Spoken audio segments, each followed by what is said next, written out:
Hola, bienvenidos a esta novena parte del estudio de las palabras del Decálogo. Esta, Dios mediante, será la penúltima y la semana que viene la última, pues hoy vamos a intentar incluir dos palabras del Decálogo y la semana que viene las dos últimas. O sea, hoy veremos la séptima y la octava y la semana que viene novena y décima. Esta séptima palabra del Decálogo la encontramos en Éxodo 20:14 y su correspondiente en Deuteronomio 5:18. Es una de las más breves palabras del Decálogo. Dice sencillamente: no cometerás adulterio. En hebreo la palabra es lotinaf, adulterar, no adulterarás.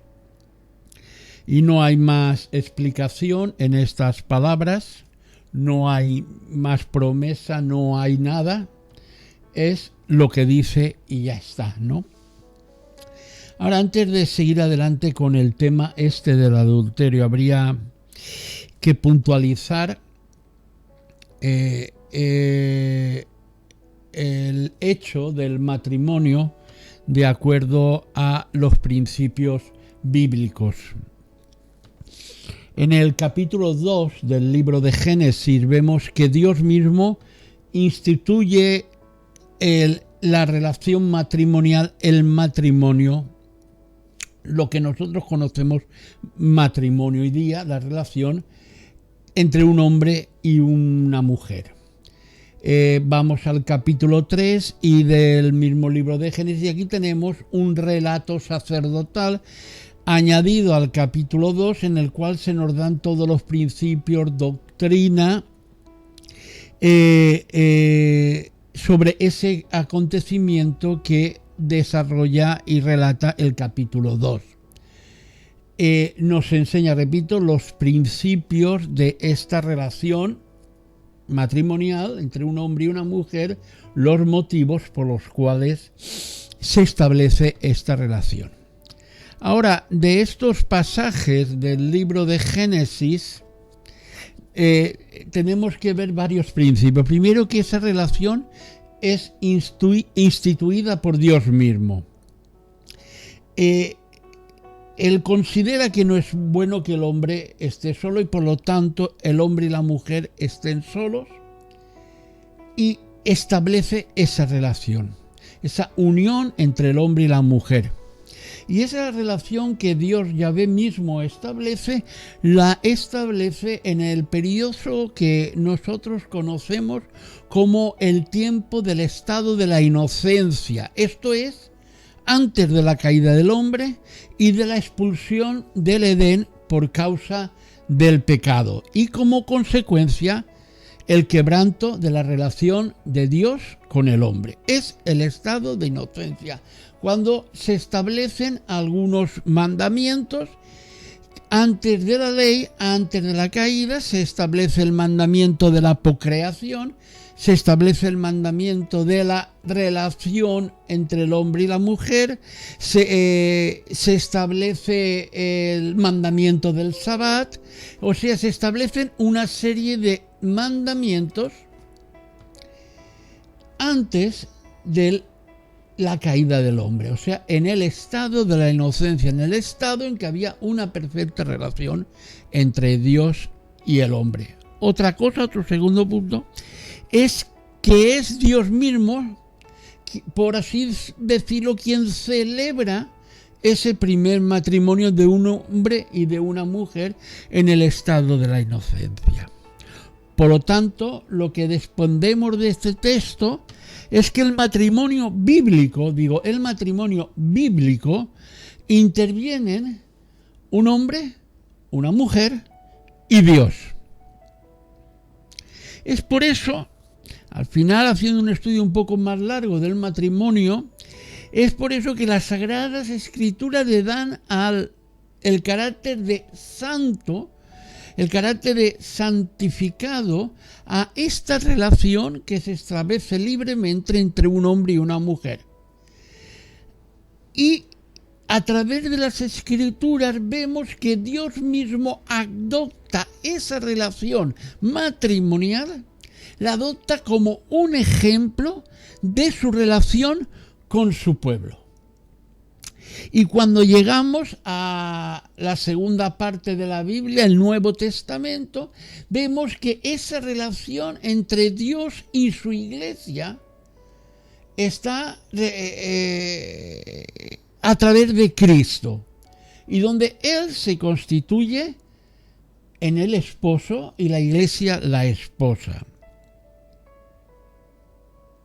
Después sí que podemos ver que cada sociedad, cada grupo ha creado sus propias fórmulas para legalizar, en muchos casos para proteger los bienes que cada una de las partes aporta.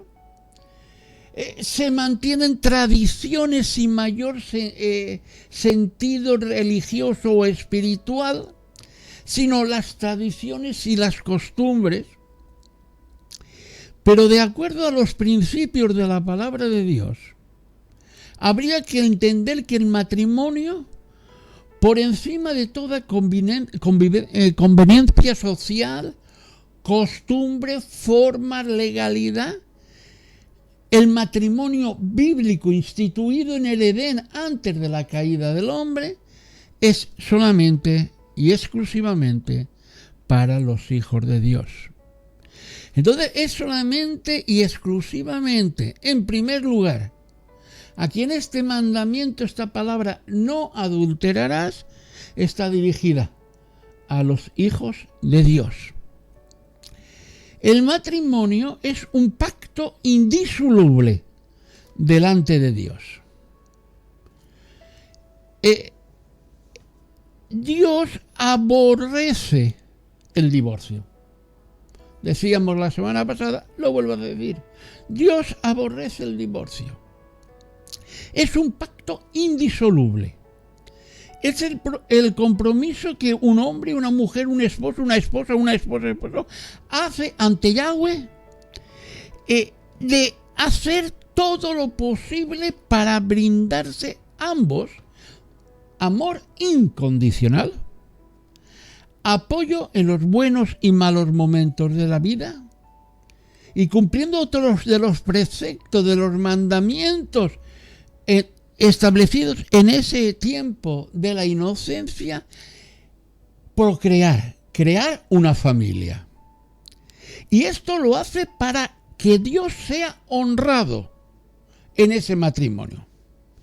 Que a partir de ese estado, ellos no piensen en ningún momento que esto va a durar un día, un mes, unos años, sino hasta que la muerte los separe. Por eso es un pacto indisoluble. Y cuando entra el adulterio y su primo hermano, la fornicación, dentro de esta relación que está llamada, repito, a ser santa, este acto de adulterio se convierte en idolatría. Porque este mandamiento no está haciendo referencia solamente al adulterio y a la fornicación como un pecado personal,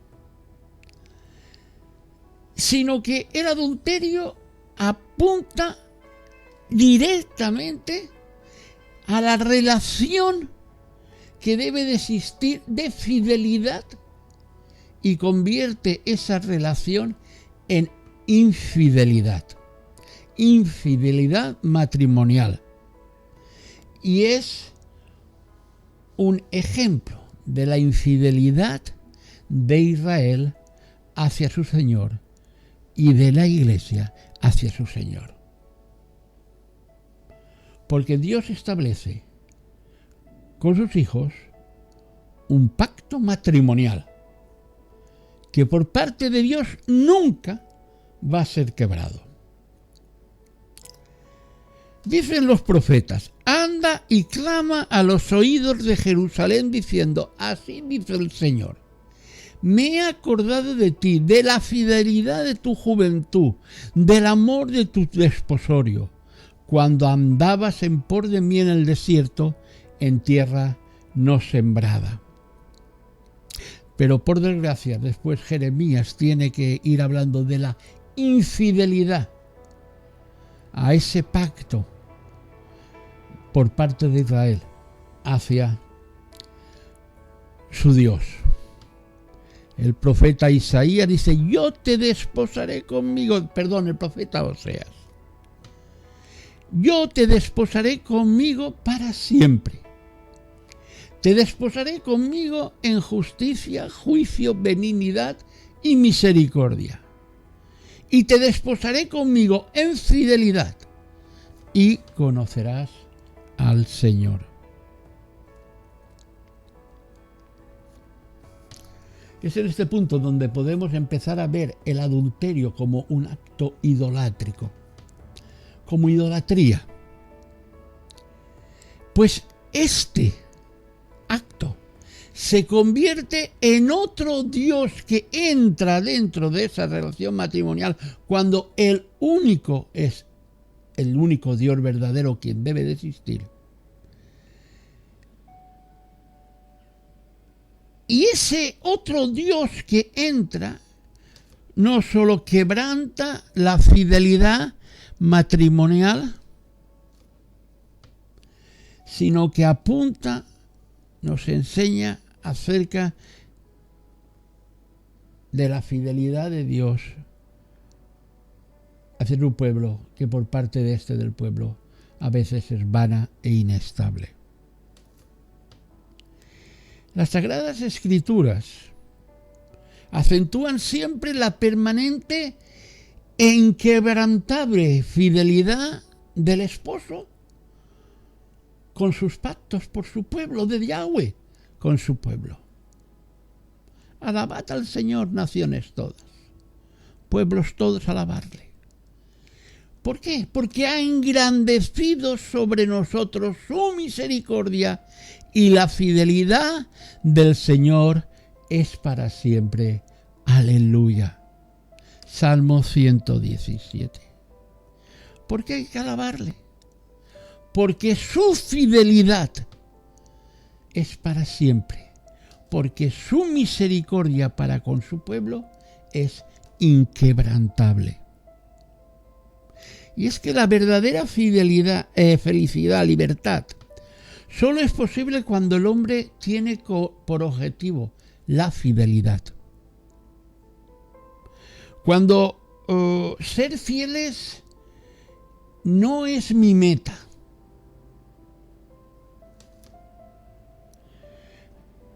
Caemos irremediablemente en toda clase de compromisos extras, ataduras y esclavitudes. Cuando en la convivencia matrimonial se reduce o minimiza la importancia de la fidelidad, la consideración que debemos de tener hacia la otra parte, cuando esta fidelidad nos lleva a perder el respeto infidelidad nos lleva a perder el respeto al vínculo establecido, y por lo tanto la convivencia sin vínculo de fidelidad no puede existir. No hay convivencia sin fidelidad. Y esto se establece tanto en la relación del área matrimonial como en todas las áreas de la vida. Si no hay fidelidad, entonces surge la irresponsabilidad. Y no debe de extrañarnos que haya tanta irresponsabilidad en la sociedad de hoy, porque no hay fidelidad, no hay respeto al otro. No ve esta sociedad la necesidad de responder ante las exigencias de la fidelidad. Si a mí me apetece hacerlo, ¿por qué no voy a hacerlo? Aunque esta falta de respeto hacia la fidelidad que le debo al prójimo en la sociedad me lleve a contaminarme con el COVID-19 y contagiar a otros, ¿qué más me da? Insisto en este punto, en la cosmovisión bíblica, el adulterio es una ofensa contra Dios, una violación del pacto matrimonial, y según el libro de Deuteronomio, capítulo 22, verso 22, la paga de ese adulterio era la muerte.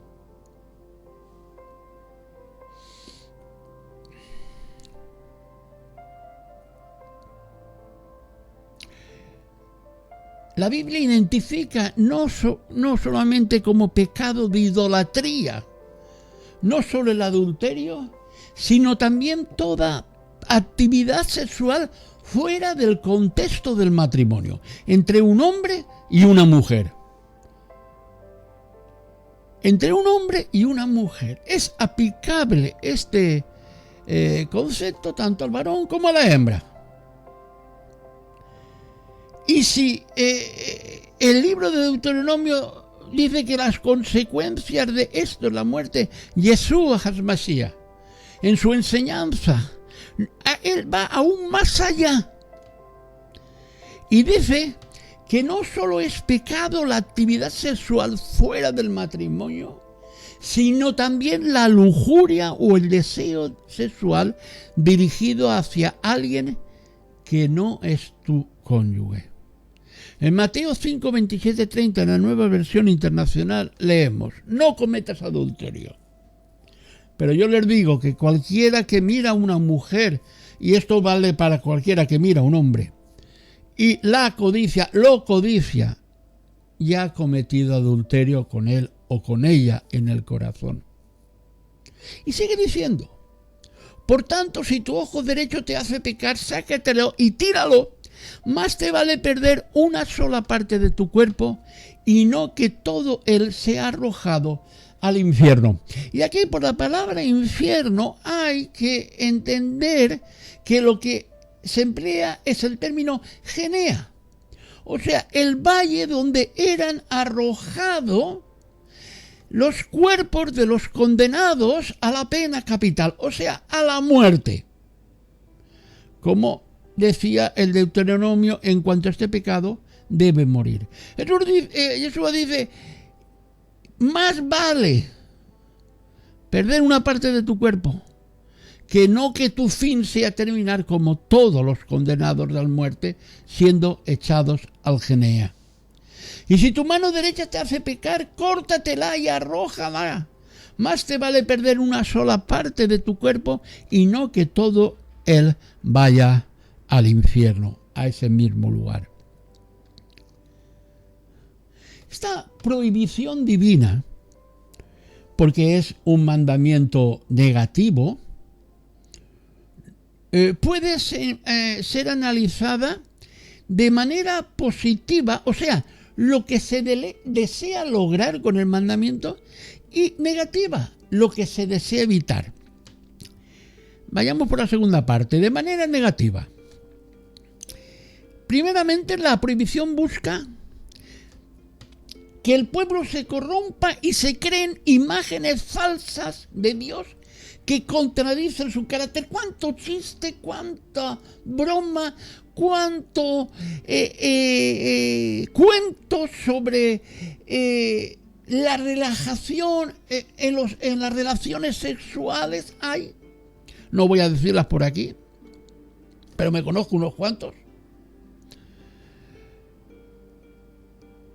que vienen a rebajar el carácter santo de Dios.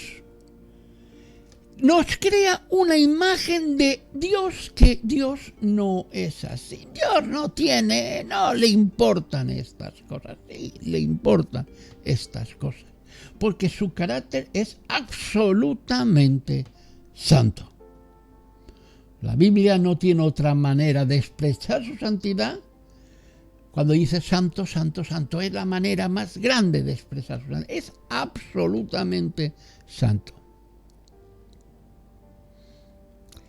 La segunda cosa que quieren evitar es que por causa de esto el pueblo enfríe su amor por Dios y deje de respetar al prójimo y pueda causar graves daños al prójimo mediante el adulterio. Y la tercera cosa que Dios pretende con este mandamiento, lo que desea evitar, que el pueblo sea conocido entre naciones por su inmoralidad, infidelidad y desestabilidad social. Dios no quería que su pueblo, ni quería ni quiere hoy día que su pueblo, que tú y yo seamos conocidos entre los demás por inmorales, infieles a los pactos y que haya desestabilidad. Por lo menos en el pueblo de Dios, estas cosas no deben de ocurrir. De manera positiva, encontramos que este mandamiento promueve una representación fiel del amor de Dios.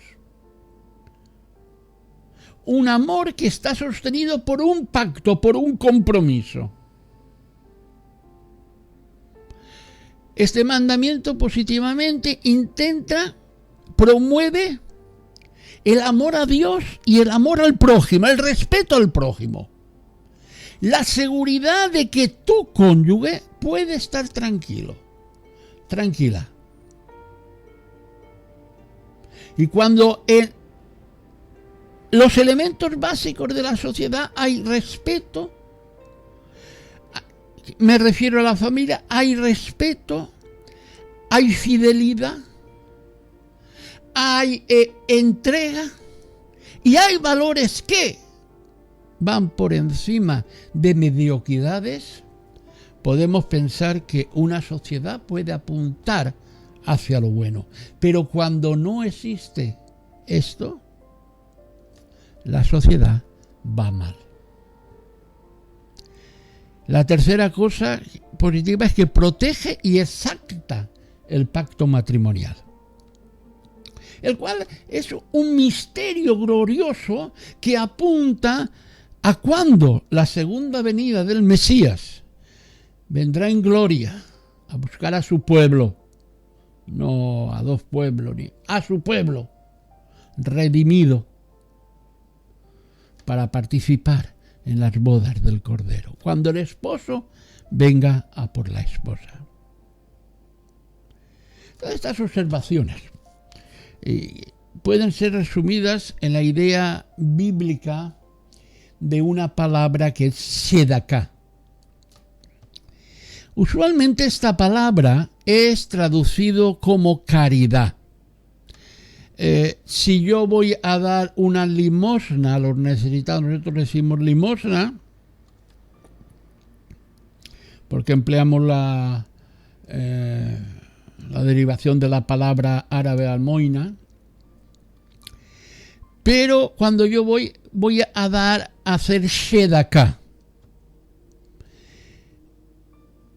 Pero esa palabra no solamente significa caridad, sino que la raíz conecta con el término justicia o rectitud. Y esto es Sedek. O sea, Sedakat va a dar limosna, hacer caridad, pero también conlleva justicia y rectitud.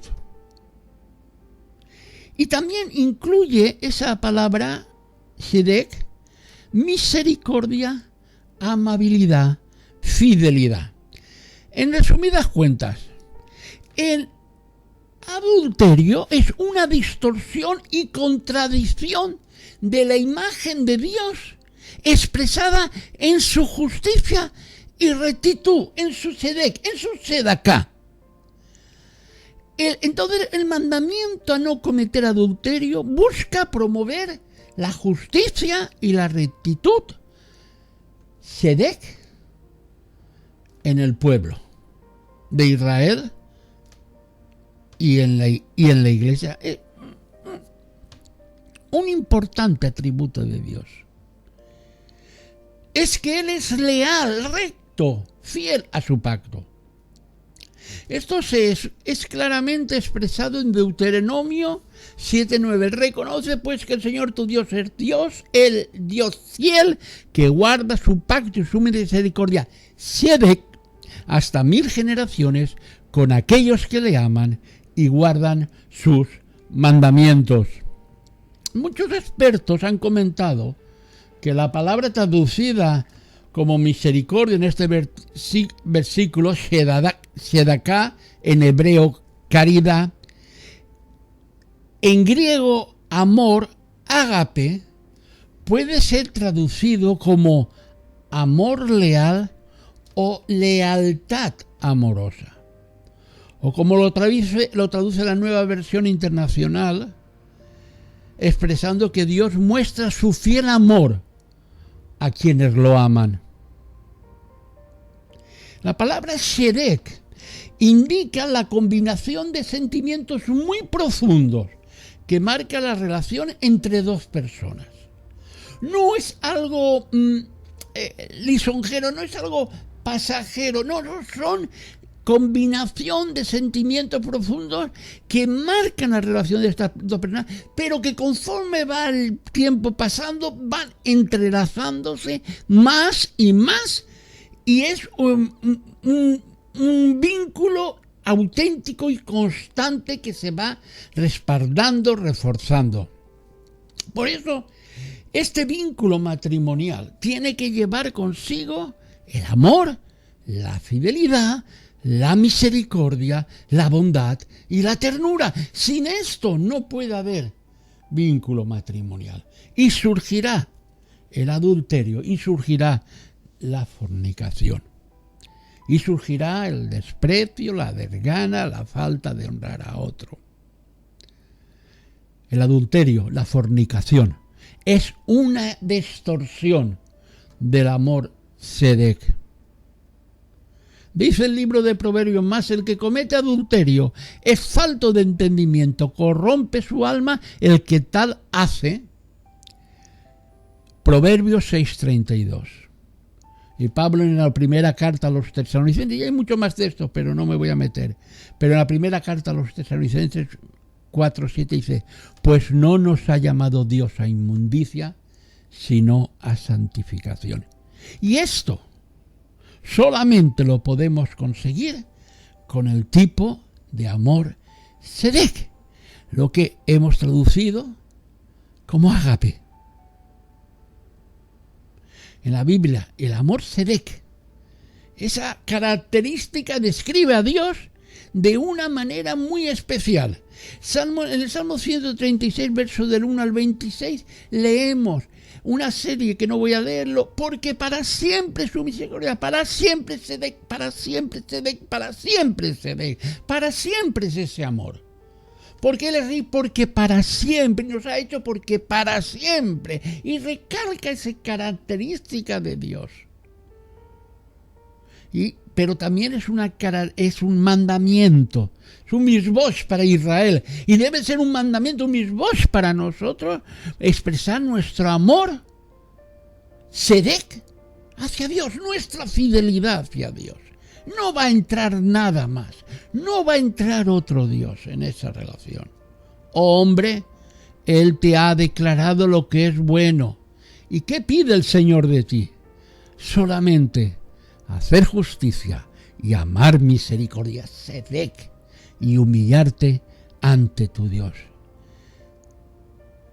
Este es el tipo de amor que está fundamentado por un pacto y sostenido por la lealtad, el respeto y la entrega. Y el adulterio es todo lo contrario a esto. Es la contradicción a ese amor.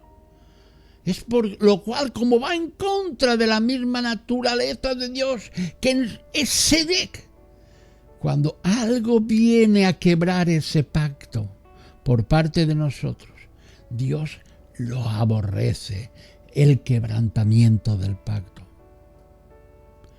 Porque siempre lo contrario al amor sedec es un amor infiel, que traiciona al cónyuge uniéndose a otro amante, el cual está fuera de ese pacto. Y ahora el octavo mandamiento lo hallamos en Éxodo 20:15 y el suyo correspondiente, Deuteronomio 5:19, este aún es más corto, no hurtarás. Este es el tercero de los más breves mandamientos del Decálogo, es otro mandamiento negativo. En hebreo es lo tignov, traducido literalmente no hurtarás. Sin embargo, la raíz de esta palabra es ganav. Y aquí hace referencia también a hurtar como raptar o secuestrar. En Génesis 40, versos 14 y 15, vemos una aplicación de este verbo en las palabras que José le dirigió al jefe de los coperos de Faraón cuando éste le interpretó el sueño, ¿no? Él dice: acuérdate pues de mí cuando tengas ese bien, o sea, cuando sea librado y estés otra vez con Faraón, y te ruego que uses conmigo de misericordia, y hagas mención de mí a Faraón y me saques de esta casa, porque fui hurtado de la tierra de los hebreos, y tampoco he hecho aquí porque me pusiesen en la cárcel, porque fui hurtado de la tierra de los hebreos. Podemos entender el problema de los hermanos de José cuando años después vieron que José seguía vivo. Y aún el mandamiento no había sido establecido en los lujos, en las tablas. Así se desprende que de este mandamiento no solo está la prohibición de tomar lo que no nos pertenece, sino también, y quizás este mandamiento lo más importante, hace referencia a la libertad, a la defensa de la libertad personal. Es un mandamiento que está abiertamente en contra de la esclavitud como forma de secuestro o rapto, la esclavitud que viene como rapto. Históricamente la Iglesia decidió traducirlo por no hurtarás, sin darle todo el contexto que el pensamiento de la palabra para un hebreo tenía. Porque claro, hurtar rápidamente lo reducimos a robar. No robarás. Hay versiones que lo traducen así.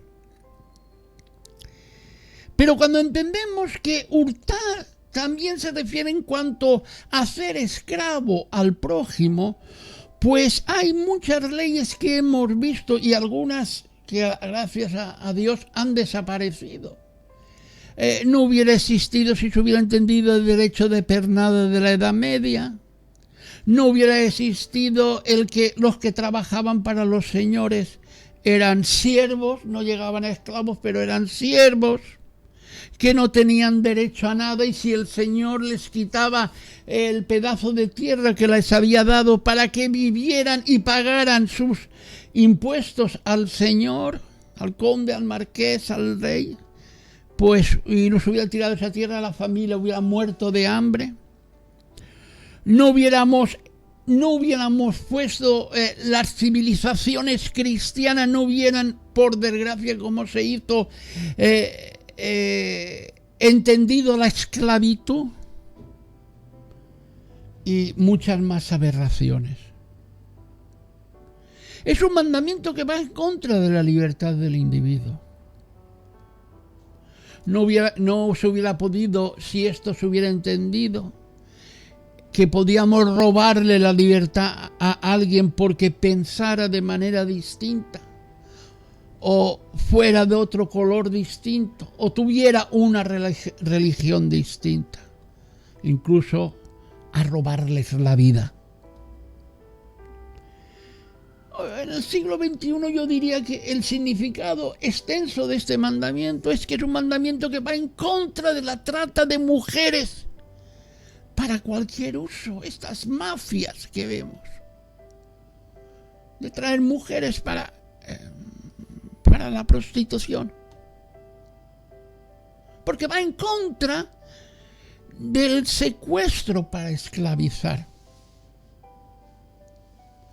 Pero también cuando este secuestro se produce dentro del hogar, con esta violencia machista, que tiende, porque yo soy yo, a secuestrar la libertad individual de la mujer y la hace esclava de él. Y en los casos que también debe de haberlos en que es viceversa, ¿no? Este mandamiento va en contra. Cuando a través de leyes se condicionan las vidas de los demás, se condiciona el pensamiento, se condiciona la libertad del individuo, y digo libertad del individuo, no libertinaje. Leyes que surgen propias de sistemas totalitarios que tienden a imponer el pensamiento único.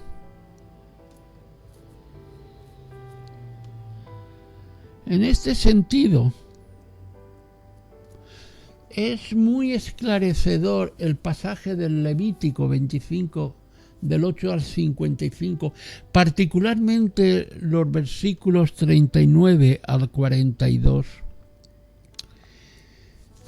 Y cuando tu hermano empobreciere, estando contigo, y se vendiere a ti, la situación que el Levítico expone claramente, alguien se ha empobrecido, tú tienes tierra, necesitas trabajadores, y él dice, tómame como tu esclavo, vamos a trabajar por ti, paga mis deudas y te serviré. Y se vendiere a ti, no le harás servir como esclavo. Tendrás todo el derecho, pero no lo harás. Como criado, como extranjero estará contigo, y esto hasta un límite. Hasta el año del jubileo te servirá. En ese gran año en el cual todas las festividades, todas las deudas eran, empezábamos de nuevo. Entonces será libre de tu casa, él y sus hijos consigo, y volverá a su familia, y a la posesión de sus padres se restituirá, porque son mis siervos, los cuales saqué yo de tierra de Egipto, no serán vendidos a la manera de esclavos. ¿Cuánto hubiera cambiado esta sociedad? ¿Y cuánto aún podría cambiar si entendiéramos que el respeto al otro? Y cuando no le respetamos, le estamos hurtando, robándole muchos derechos. También es muy esclarecedor sobre la relación de hurtar y secuestrar. Lo vemos en Deuteronomio 24:7. Si se encuentra un hombre que haya secuestrado a alguno de sus hermanos de los hijos de Israel y lo haya tratado con violencia o lo haya vendido, entonces ese secuestrador nos dice, ese ladrón morirá. Así quitarás el mal de en medio de ti. No era la misma pena que se aplicaba si yo le robaba el caballo al vecino. Ahora, si yo secuestro, robo la libertad de un hermano mío, y más aún le hago daño, lo trato con violencia, o lo he vendido, como era en el caso de esclavos, el ladrón, ese ladrón, morirá. Y así quitarás el mal en medio de ti. Yo no, evidentemente no estoy apoyando con esto la pena de muerte. Pero lo que pienso es que no hay suficiente castigo para aquel que le roba la dignidad a una mujer. No hay suficiente castigo para aquel que le roba la dignidad a un niño, abusando sexualmente de él, o a una niña. No hay suficiente castigo. Para Jesús era tan fuerte que dijo: quien haga algo de esto, quien violente a uno de estos niños, más vale que se ponga una rueda de molino y se arroje al mar. Aprovecharse siempre de la situación del prójimo, bien sea porque no tiene papeles, no tiene todavía el permiso de la residencia, o bien aprovecharse porque el otro es más débil o es inferior a mí. Por ejemplo, para pagarle menos jornada de lo que es justo o establece la ley. Y este prójimo, esta persona que está en inferioridad de condiciones a mí, tiene que soportar esta injusticia porque no puede hacer nada.